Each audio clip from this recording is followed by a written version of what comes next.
이 시간 고르리아 찬양대 신랑을 기다리는 하나님을 찬양합니다.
사람들이 범죄하는 이유는 그 사람들이 결핍이 있고 부족함이 있고 또 육체의 욕망이 있기 때문인 것으로 추정하고 있습니다. 오늘날의 사회는 그 어느 시대보다 굶주림이 더거지는 시대이고 풍요의 시대로 일컬어지고 있음에도 불구하고 범죄가 그치지 아니하고 더 흉악해지며 더 많아지는 이유는 무엇일까요? 오늘 본문을 통하여서 사람의 범죄하는 이유가 무엇인지 또 성도에게 요구하시는 하나님의 뜻은 무엇인지를 함께 살펴보고자 합니다. 오늘 본문의 배경은 남유다의 20번째 왕이자 마지막 왕인 시드기야 왕에 대한 성경의 기록입니다. 오늘 본문의 앞절인 역대하 36장 12절은 그의 하나님 여호와 보시기에 악을 행하여 선지자 예레미야가 여호와의 말씀으로 일러도 그 앞에서 겸손하지 아니하였으며 라고 하였습니다.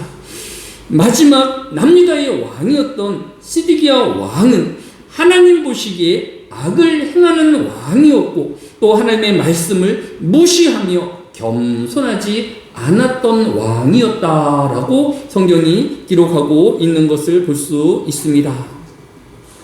하나님이 택한 이스라엘 백성이라 하여도 그들이 완전할 수는 없을 것입니다. 오늘의 성도라 하여도 완전할 수는 없을 것입니다. 우리는 의인이 아니며 또 하나님이 선택한 이스라엘 백성도 의인일 수는 없는 것입니다. 똑같이 이스라엘 백성들도 우리와 죄의 욕망과 육신의 욕망으로 얼마든지 범죄할 수 있는 불안한 존재인 것입니다. 이런 이스라엘 백성과 또 일반 사람들의 다른 점이 있다라고 하면 또 오늘의 성도들과 하나님을 믿지 않은 사람들의 차이가 있다라고 하면 레위기 4장 14절에서 그 범한 죄를 깨달으면 회중은 수송아지를 속죄제로 드릴지니 그것을 해막 앞으로 끌어다가라고 하였습니다.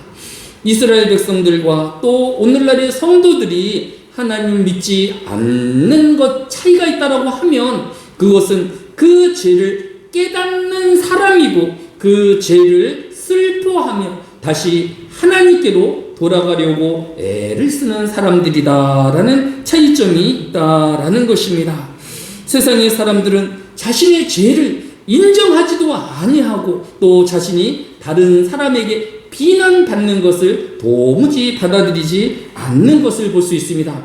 그러나 성도는 자신의 죄를 지적함에 있어서 자신의 죄를 고백하고 또 그 하나님께 나와 그 하나님의 용서와 긍휼을 구하는 속죄제를 드리는 사람들이라는 차이가 있는 것입니다. 구약의 다윗이 그러하였습니다. 다윗은 자신의 충성스러운 우리아를 죽게 하고 그의 아내인 바세바를 빼앗은 죄를 지었음에도 불구하고 그는 그것이 죄가 되어지는지 또 자신이 무엇을 잘못하였는지를 인정하려조차 않는 상황이었습니다. 이때 사무엘하 12장 9절에서 어찌하여 네가 여호와의 말씀을 업신여기고 나보기에 악을 행하였느냐 내가 칼로 햇사람 우리아를 치되 암몬 자손의 칼로 죽이고 그의 아내를 빼앗아 내 아내로 삼았도다라고 당시 선지자였던 나단이 다시 다윗 왕의 죄를 지적하였던 것입니다. 이때 다윗은 변명하거나 또 자신이 다른 사람들과 똑같은 사람이라고 강변하지 않냐고 즉시로 하나님 앞에 나아가 일주일 동안이나 금식하였고 밤새도록 하나님의 용서와 긍휼을 구하는 회개하는 사람이었다라는 차이가 있는 것을 볼 수 있습니다. 그러나 오늘 본문에는 역대하 36장 15절로 16절에 그 조상들의 하나님 여호와께서 그의 백성과 그 거하는 곳을 아끼사 부지런히 그의 사신들을 그 백성에게 보내어 이르셨으나 그의 백성이 하나님의 사신들을 비웃고 그의 말씀을 멸시하며 그의 선지자를 욕하고 여호와의 진노를 그의 백성에게 미치게 하여 회복할 수 없게 하였으므로라고 하였습니다. 하나님은 그의 택하신 이스라엘 백성을 사랑하여서 그의 선지자를 끊임없이 보내며 하나님 앞에 돌아올 것을 그 죄를 회개할 것을 선포하셨지만 그러나 그의 이스라엘 백성들은 그 하나님의 말씀에 귀 기울이지 아니하고 선지자들을 무시하며 또 그 선지자를 죽이기까지 하였던 것을 볼 수 있습니다. 이처럼 당시에 시드기야 왕이 또 남유다의 백성들이 이제 하나님의 말씀을 무시하며 교만하였던 남유다의 백성들과 또 시드기야 왕이었던 것을 성경이 보여주고 있는 것을 볼 수 있습니다. 이것은 단지 그 먼 옛날의 시드기야 왕과 또 남유다의 백성들 뿐만 아니라 오늘 살아가는 모든 사람들도 똑같이 넉넉고 살다가는 어느덧 자신이 범죄하였던 사람인 것을 악을 행하는 사람인 것을 발견하게 되어지는 것입니다. 우리에게 선지자가 없지만 어떻게 오늘의 성도들이 자신의 죄를 깨닫게 되어지며 하나님이 회개하기를 또 돌이키기를 원하는 줄 알 수 있을까요? 그것은 바로 선지자는 없지만 하나님께서 우리에게 주신 말씀이 있기 때문입니다. 그래서 로마서 3장 20절에 율법의 행위로 그의 앞에 의롭다 하심을 얻을 육체가 없나니 율법으로는 죄를 깨달음이라 라고 하였습니다. 하나님의 말씀을 깊이 읽을 때에 우리는 우리가 지은 죄악을 깨닫게 되어지는 것입니다.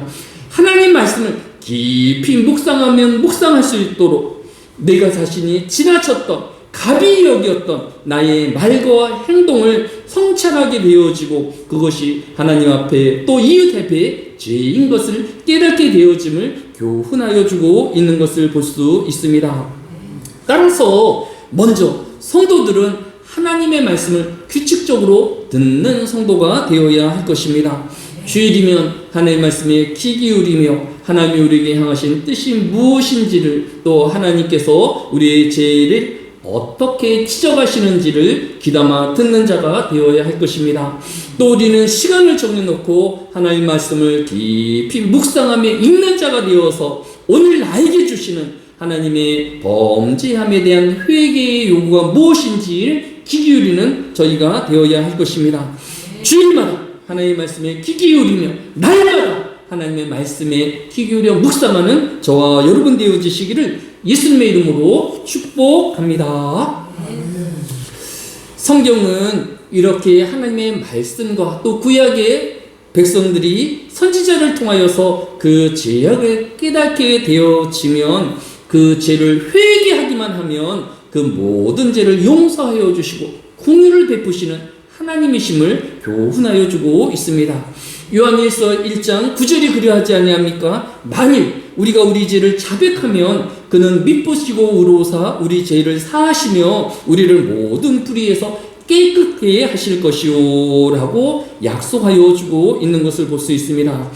예수님도 마태복음 18장 22절에 예수께서 이르시되 내게 이르노니 7번만 아니라 70번이라도 할지니라 라고 하였습니다.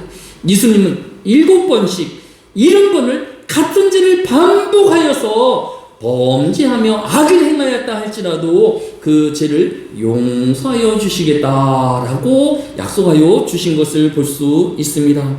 따라서 우리는 이 하나님이 우리가 회개하기만 하면, 마음을 돌이키기만 하면 용서하시는 하나님이시며 긍휼히 여기시는 그 하나님께로 돌아가야 하는 것입니다. 회개하는 심령들이 되어야 하는 것입니다.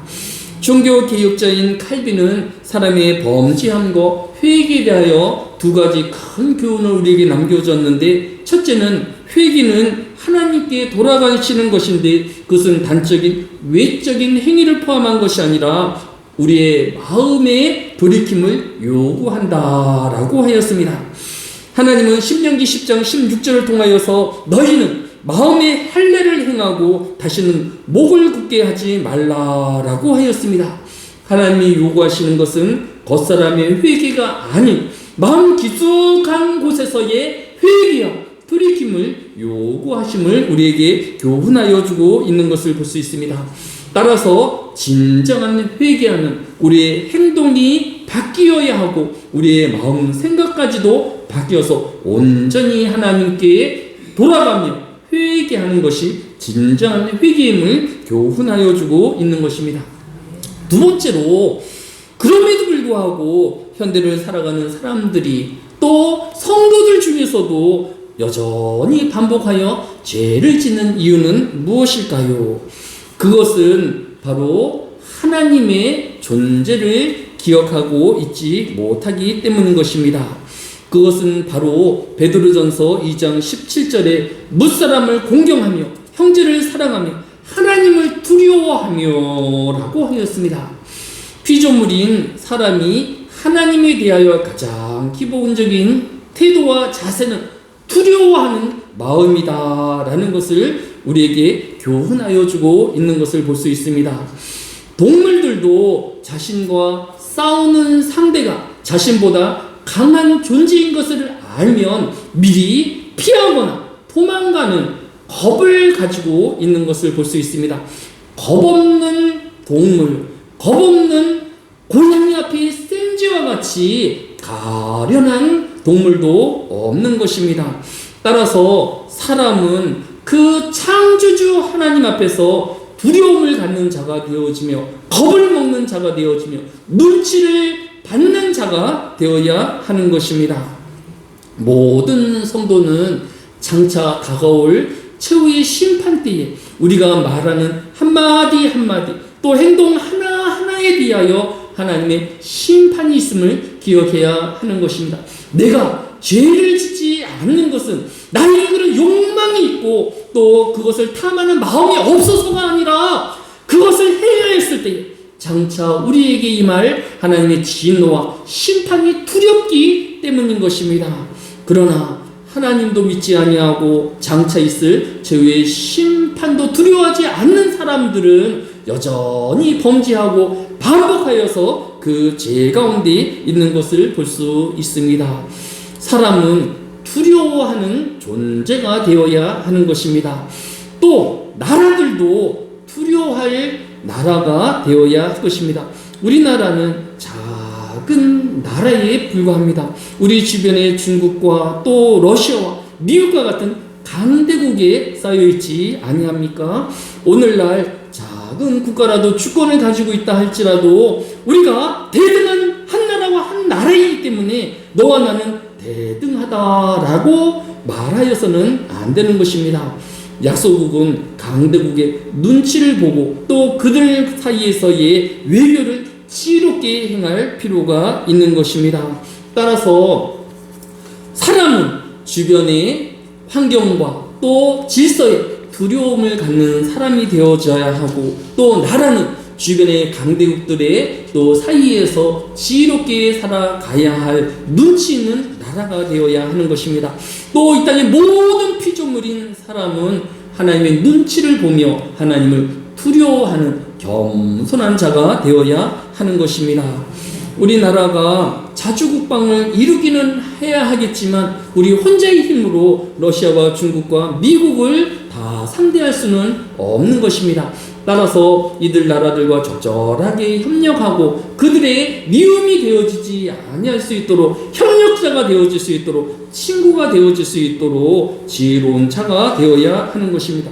그러나 이 남유다의 멸망의 왕인 시드기야는 그러하지 못하였습니다. 이 남유다의 멸망의 배경을 살펴보면 예레미야 44장 30절에 보면 보라 내가 유다의 시드기야 왕을 그의 원수 곧 그의 생명을 찾는 바벨론의 느부갓네살 왕의 손에 넘길 것 같이 애굽의 바로 호브라 왕을 그의 원수들 곧 그의 생명을 찾는 자들의 손에 넘겨주리라 라고 예언한 것을 볼 수 있습니다. 시드기야 왕은 어느덧 교만하여서 두려움을 상실하였습니다. 이때에 애굽의 왕이 내가 너희를 도와주겠다. 어느 때까지 바벨론에게 짓밟히며 그들의 또 이런 눈치를 보며 살 것인가 라고 하면서 그 시드기야 왕을 꼬드긴 것입니다. 이 남유다의 시드기야 왕은 이 애굽 왕을 믿고 이 바벨론을 대적하였다가 결국은 이 느부갓네살 왕에게 3년이나 예루살렘 성이 에워싸임을 당하고 끝내는 이 성벽이 허물어져서 멸망할 수밖에 없었던 것을 볼 수 있습니다. 오늘 본문인 역대하 36장 17절이 그 비참한 장면을 소개하고 있습니다.